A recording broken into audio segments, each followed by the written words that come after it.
Hello सभी को नमस्कार। तो आज फ्राइडे था जो कि ब्लैक फ्राइडे साबित हुआ है ना। वैसे अभी सैटरडे स्टार्ट हो चुका है, लगभग 1 बजने वाले हैं। और ब्लैक फ्राइडे मैं इसलिए कह रहा हूँ क्योंकि आज तक इतने सारे एग्जाम दिए, इतने सारे रिजल्ट्स देखे, आपने भी देखे होंगे।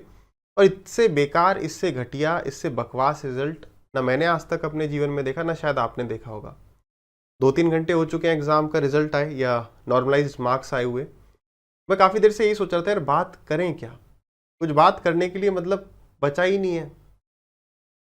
मतलब नेगेटिव में नंबर आ रहे हैं, 150-150 नंबर लाके भी, 145-140 नंबर लाके नेगेटिव में नंबर। बहुत सोच समझ के मैं कुछ पॉइंट्स लेके उसमें बातचीत करूंगा और पूरी कोशिश करूंगा कि वो कहते हैं सब कुछ अपने होशो हवास में बोलूं, है ना। बट फिर भी हो सकता है कुछ मन की बातें निकल जाएं। ऐसा लग रहा है जैसे कि ना ऊपर ये गधों की फौज बैठा रखी है। ये रिजल्ट आने से पहले किसी ने मतलब देखा नहीं। ये कोई चपरासी का, ये मतलब प्यून लेवल का, ये मतलब स्कूल में कोई घंटा जो बजाता है वो एग्जाम का रिजल्ट था क्या। कि किसी ने देखा ही नहीं है कि भाई 150 नंबर के -50 पहुंच रहे हैं यार, 140 के -50 पहुंच रहे हैं। हम इसे एग्जाम को समझते हैं पीसीएस लेवल का, लोअर पीसीएस लेवल का। यूपीएससी से जस्ट 2 प्रमोशन दूर होता है ना। अगर आप इंस्पेक्टर बनते हैं तो 2 प्रमोशन दूर ही होता है बस आईआरएस बन जाने से। और वहां पर ऐसा हो रहा है, मतलब कभी कभी नहीं सोचा था। 2 शिफ्ट तो चलो ठीक है, बट तीसरी शिफ्ट के साथ जो हुआ ना, जो मेंस में मैथ्स के पेपर में, उससे मैं बिल्कुल सेटिस्फाइड नहीं। और स्टार्टिंग में मैं ये बात कह दूं कि मेरे हिसाब से हमें पूरी कोशिश करनी चाहिए। मैं जिन एजुकेटर्स के टच में हूँ, पूरी हम कोशिश करेंगे कि इस बार उतना ही एफर्ट डाल सकें जितना कि पहले डाला था। कि भाई ये रिफॉर्म्स आने चाहिए, तब तो कुछ हुआ नहीं। इस बार और कोशिश करके देख लेंगे। बट मैं आपसे यही कहूँगा कि आप कोशिश करना, यही कर पाना बड़ा मुश्किल है। ऐसा टाइम कि हम जिस एग्ज़ाम की तैयारी करें उसमें देखें कि लक चल रहा है ना। कि 150 नंबर लाके भी जो है माइनस में नंबर आ रहे हैं, तो किस्मत ही चल रही है भाई। आप उस बच्चे से पूछो यार जिसने 2018 में तैयारी शुरू करी होगी कम से कम, और पहले से करी हो तो पता नहीं, 18 में तैयारी शुरू करी, न जाने कितना ही त्याग किया, हर चीज़ छोड़ी, सोचा कि मेहनत कर लेता हूँ, सिलेक्शन हो जाएगा, सब कुछ सही होएगा। है उसने सब कुछ करके भी 19 का पेपर 20 में हुआ, प्री दिया, मेंस दिया, अच्छे मार्क्स लाए, उसे पूरा लग रहा था कि वो सिलेक्ट हो जाएगा। और फाइनली क्या होता है, 190 नंबर मैथ में लाया, 190 नंबर के आसपास इंग्लिश में लाया, 170 के आसपास प्री में लाया, है ना। डिस्क्रिप्टिव में भी ठीक ठाक नंबर ले आया। उसका 4th लिस्ट में नाम आ रहा है या नाम ही नहीं आ रहा है। सोच सकते हैं उसके साथ क्या हुआ। उसने, उसकी गलती कहाँ पर थी भाई। इन लोगों ने देखा नहीं कि हम क्या पेपर दे रहे हैं तो अब ये गलती होगी, इसको कैसे सही किया जाना चाहिए। आंख बंद करके नेगेटिव नंबर दे दी यार। मतलब I am out of my words. क्या बोले भाई इस पर। मतलब कौन लोग बैठे हैं यार वहां पर। कुछ तो सोचते भाई। किसी से इतने बड़े बड़े लोग होंगे, हमारी सोच जहां खत्म होती है वहां शायद उनकी शुरू होती हो, लेकिन उनने वैसे काम नहीं किए। अरे कुछ सजेशंस हमारे पास भी है, मेरे ख्याल से वो गुड एनफ है कि वो काम किया जा सकता था। और ये रिजल्ट से बिल्कुल भी ना हम सेटिस्फाइड है, ना हमें होना चाहिए। पहले तो जब अभी कुछ घंटे पहले जो मैंने वीडियो डाली थी जिसमें मैंने कहा कि भाई गलत हुआ, लेकिन इतना ज़्यादा गलत हुआ ये तो एक्सपेक्टेड भी नहीं था। और इस हिसाब से तो 20 का पेपर बिल्कुल टाइमली होना चाहिए और 19 के पेपर का फिर से यार कुछ होना चाहिए। तो मैंने जैसा कहा कि जिन एजुकेटर्स के मैं टच में उनसे बातचीत करें कि क्या हम कुछ कर सकते हैं। किसी का नाम यहाँ पे लेना सही नहीं कि भाई आप ऐसा करो ही करो। बाकी आप अपनी बात कमेंट से या कैसे भी उन तक पहुँचाइए कि सर अब ज़रूरत है वैसे ही बातचीत करने की जैसा हम तब कर रहे थे, है ना। तो वो चीज़ की आवश्यकता है। और अपने आप को रेस्ट्रिक्ट करिएगा कि दिन में यार आधा घंटा 1 घंटे से ज़्यादा मैं ऐसी वीडियोस नहीं देखूंगा। क्योंकि अगर ऐसी वीडियोस, है ना, वैसे तो अभी कोई ज़्यादा ध्यान नहीं देगा। ध्यान कब देते हैं, जब ऐसी वीडियोस थोड़े से इस पर व्यूज़ आने लगेंगे, थोड़ी वायरल होने लगेगी। ठीक है, मैं ये बात क्यों कह रहा हूँ वो भी अभी बताऊंगा। तब जाके जो है वैसी वीडियोस बनेंगी और फिर उसका रिजल्ट कुछ हो चाहे ना हो, बस वो वीडियोस बनेंगी, खत्म। तो भाई अब आवश्यकता है कि कुछ एक्शन लिया जाए। क्योंकि ऐसा जरूरी नहीं है कि एसएससी ने ये गलती अब कर दी अगली बार नहीं करे। अगली बार भी हो सकती है, हमें लग रहा है अरे हमारे साथ थोड़े ही हुआ है। लेकिन ये कहीं ना फिर किस्मत वाली ही बात हो जा रही है। कुछ एक ये जो बात मैंने कही कि व्यूज आएंगे या कुछ, एक स्टूडेंट ने अभी कमेंट किया पिछली वीडियो पे, मैं पहले आधे घंटे 1 घंटे जो कमेंट्स आते हैं उन्हें देखता हूँ। उसने कमेंट किया कि जब रिजल्ट आ गया उसके बाद मार्क्स आ गए, मतलब कि ठीक है यार, हर बच्चा अपने दिमाग से अपनी सोच के हिसाब से कमेंट करता है। मैं उसकी बात को सीरियसली नहीं ले रहा हूँ, वरना आज तक इतने बच्चों ने कमेंट किया, बोला होता किसी को रोक के। मगर ये बात जो मैं काफ़ी टाइम से करना चाह रहा था ना कि यार ये ना सोचो कि ये जॉब कुछ बहुत बड़ी है, क्या सैलरी मिल रही है। और कई लोग ऐसी फालतू में यूट्यूब पे प्यार मोहब्बत की बातें करते हैं, गर्लफ्रेंड बॉयफ्रेंड ये वो फालतू का, कि स्टूडेंट को यार ज़्यादा सही डायरेक्शन दिए बिना इधर उधर की बातचीत करो। जीवन में पैसे का क्या अहम है, क्या रोल है, जो मेरे एक्सपीरियंस है मैं वो शेयर करना चाहता था। फिर मैं सोचा यार पता नहीं क्या कहेंगे, कुछ सोचेंगे हमें डिमोटिवेट कर रहे हैं क्या जब सैलरी इतनी कम है। मैं ये इस तरीके से मोटिवेट करना चाह रहा था कि यार नहीं होता ना, तो आप, ये कोई इतनी बड़ी नौकरी नहीं है कि हम इसके लिए एकदम दुखी हो जाएं कि हमारा सब कुछ खत्म हो गया। लेकिन अब वो बात आगे से मैं करूंगा कि अगर कुछ 4-5% लोग टूट रहे थे कि अरे यार अब मैं जीवन में आगे क्या करूं, वो थोड़ा सा कुछ उनको मोटिवेशन मिल जाए। मोटिवेशन फर्जी वाला नहीं कि मेरा एक स्टूडेंट था, उसने ये किया वो किया, सिलेक्ट हो गया, तुम भी हो जाओगे, मेहनत करते रहो। मैंने हमेशा से ये कहा है कि यार 1-2 साल दो, उससे ज़्यादा मत यहाँ पे दो। लेकिन उसको कई लोगों ने अलग ही मतलब से लिया है। लेकिन अब कोई कुछ भी ले, यार इतना गलत हो रहा है, हम सही करना चाह रहे हैं, उसमें भी मैं क्यों सोचूं। तो बात बिल्कुल करेंगे, क्योंकि कई लोग तो ऐसी इधर उधर की फालतू बातें कर रहे हैं, उसी में सब खुश हैं। तो कम से कम सही बातें कर लें, किसी का थोड़ा तो भला हो सके। ठीक है, तो वो बात आगे से होगी। तो मैं कोशिश करूंगा 3 पॉइंट में बात करना चाह रहा हूं। सबसे पहले है हमारी कि क्या प्रॉब्लम रही है ना, क्या किस बात से हम लोग बेसिकली दुखी हैं। अब देखो एग्जाम आ रहा है, इनने इतने गलत टाइम पे रिजल्ट दिया है ना, इतने गलत टाइम पे रिजल्ट दिया कि मैं ये भी नहीं कह सकता कि कोई ये भी नहीं कह सकता कि तुम एकदम एक्टिव रहो।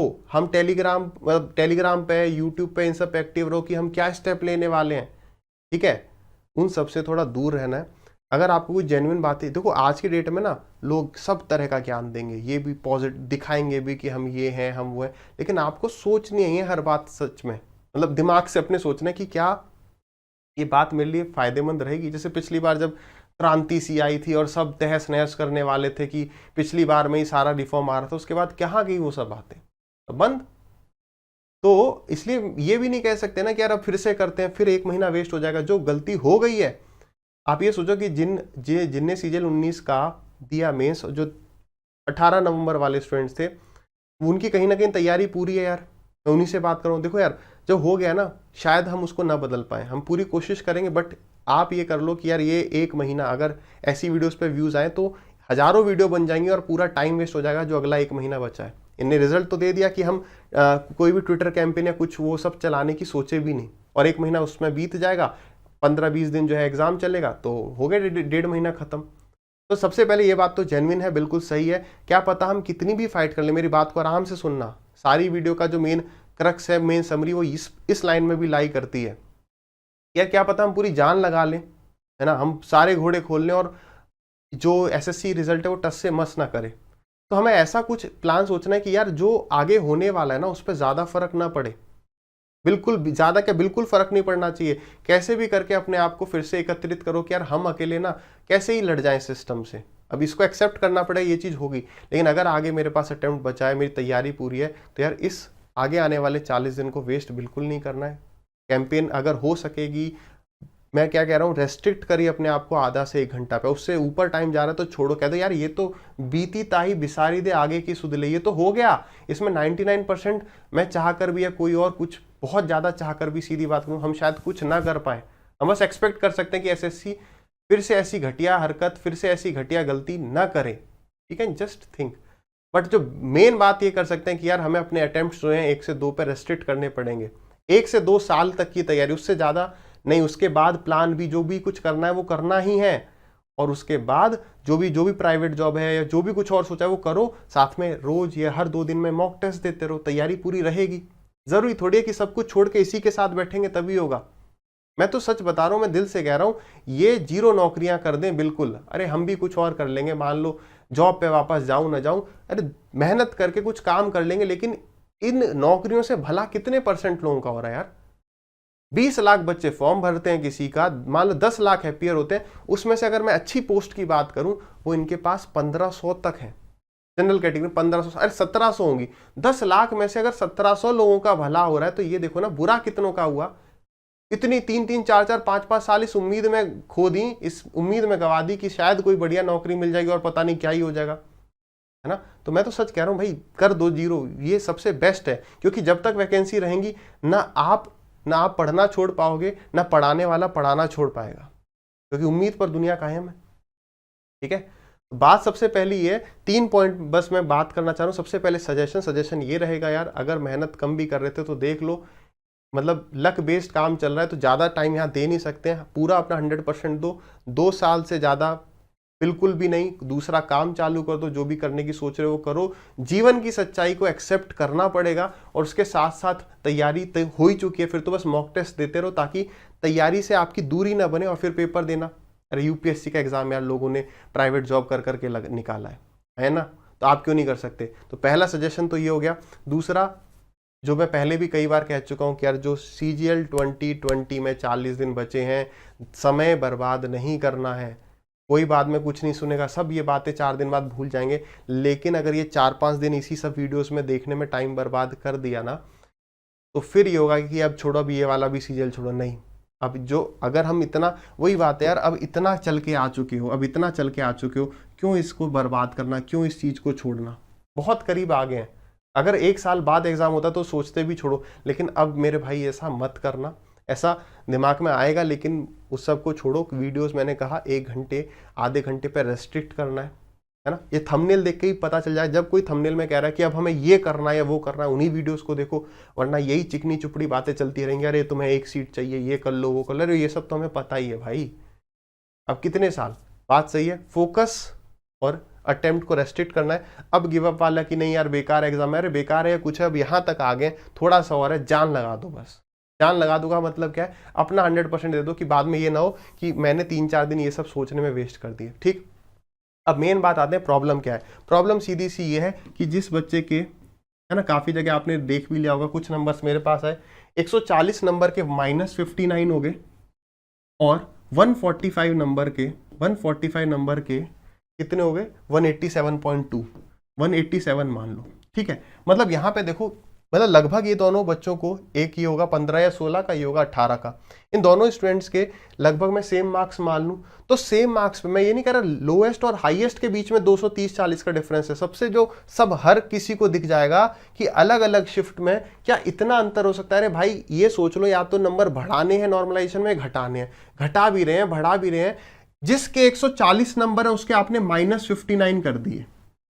अगर कोई ऐसी बात कह रहा है कि नहीं यार 140 वाला फाइट में ही नहीं था, या 140 वाले के बहुत कम है, यार एक बात सोचो, 140 के आपने -59 कर दिए, ठीक है, और 145 वाले के आपने 190 मान लो, 185 मान लो, तो 40 नंबर इसके बढ़ गए, और इसके कितने, इसके 200 नंबर कम हो गए। नहीं, 240 नंबर का डिफरेंस, 200 नंबर के पेपर में 240 का डिफरेंस, और सेम मार्क्स पे। अरे भाई आप इस 140 को 140 ही रहने देते, 130 कर देते। अरे क्या पता यार, आपको इसके इंग्लिश में 195 थे और इसके इंग्लिश में जो है 180 थे, कम से कम कुछ तो फाइट देने लायक वो रहता। अरे प्री में क्या पता इसके 180 थे और इसके 140 थे, लेकिन आपने तो यार ऐसी चीज कर दी। ये एक रीजन है, बिल्कुल जेन्युइन रीजन, कि बहुत ज्यादा गलत हुआ। आप ये मान लो कि 18 नंबर को पेपर हुआ ही नहीं है, उनमें से न जाने, मतलब अगर 100 बच्चे सिलेक्ट हुए तो उसमें से 3, 4, 5 से ज्यादा सिलेक्ट कहां से हो पाएंगे। तो बिल्कुल बिल्कुल गलत हुआ है। अन्याय है या नहीं है भाई। 140 वाले के आपके अंग्रेजी में कितने आए हो, प्री में कितने आए हो, डिस्क्रिप्टिव में कितने हो, आपने उसे इतने नंबर दे दिए कि वो लड़ाई में रहा ही नहीं। 200 कितना, जो आपका 5 नंबर की लीड थी, आपने उसको 240 की बना दिया। तो भाई ये तो ऐसा है कि भाई पेपर, बिल्कुल ये है प्रॉब्लम। सजेशंस पे बात होगी, प्रॉब्लम पे बात होगी। अब छोटा सा, जितने मेरी सोच है उस हिसाब से मेरे क्या सजेशंस हो सकते हैं, और हमारी तो बुद्धि जहाँ खत्म होती है मेरे हिसाब से, हमसे पता नहीं कितने ज़्यादा सोच वाले लोग वहाँ बैठे हैं और उन्हें ये रिजल्ट बना के दिया। मेरे हिसाब से यार 2 सजेशंस, बाकी तो अभी किसी से डिस्कस नहीं हुआ, मेरे छोटे से दिमाग से जो 2 सजेशंस हैं वो ये है। पहला, CGL 19 का 18 नंबर वाला पेपर री कर लो, मैथ का। होगा नहीं, वो बस की बात नहीं है, चलो वो छोड़ो। अरे भाई ऐसा कर लो, अगर 100 वैकेंसीज हैं, मैंने पहले भी ये बात बोली थी, तो जितने शिफ्ट में आप पेपर ले रहे हो, आपने 3 शिफ्ट में पेपर लिया ना, आप देखो कितनी अटेंडेंस थी, इसमें अटेंडेंस कितनी थी, इसमें अटेंडेंस कितनी थी, इसमें अटेंडेंस कितनी थी, ठीक है, कितने बच्चे अपीयर हुए। उस रेशियो में आपको अगर 1.5 लाख बच्चे सिलेक्ट करने हैं या जितने भी बच्चे सिलेक्ट करने हैं, 30,000 40,000 जितने भी बच्चे सिलेक्ट करने हैं, वैसे तो मेंस दिया होगा 1.5 लाख ने, अभी सिलेक्शन हुआ होगा लगभग 30-32 हज़ार का। अगर आपको 30-32 हज़ार बच्चे सिलेक्ट करने हैं तो आप उसे 10-10-10 मत करो, जितने बच्चे अपीयर हुए थे आप उस हिसाब से ये काम तो कर सकते हो कि यार हमसे इतनी बड़ी भूल हो गई, ठीक है किसी गलती से हो गई, लेकिन ये वाली काम तो भाई अगर कोई देख रहा हो तो सर मैडम ये काम हो सकता है।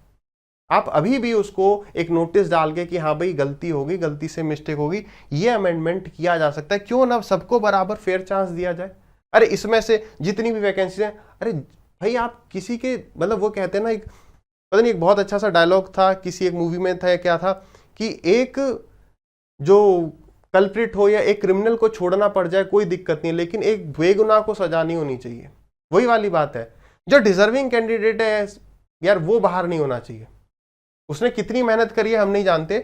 तो भाई अगर 30,000 वैकेंसीज हैं तो 10-10-10 यहां से लेना है, मतलब जो 30,000 आप सिलेक्ट कर रहे हैं पहले वो यहां से लो, और जो फाइनल वैकेंसीज भी सोच रहे हो वो भी भले डिवाइड कर दो अगर कर सकते हो। मतलब इस पॉइंट पे कुछ सोचना है अगर आप फिर से एग्जाम नहीं ले सकते।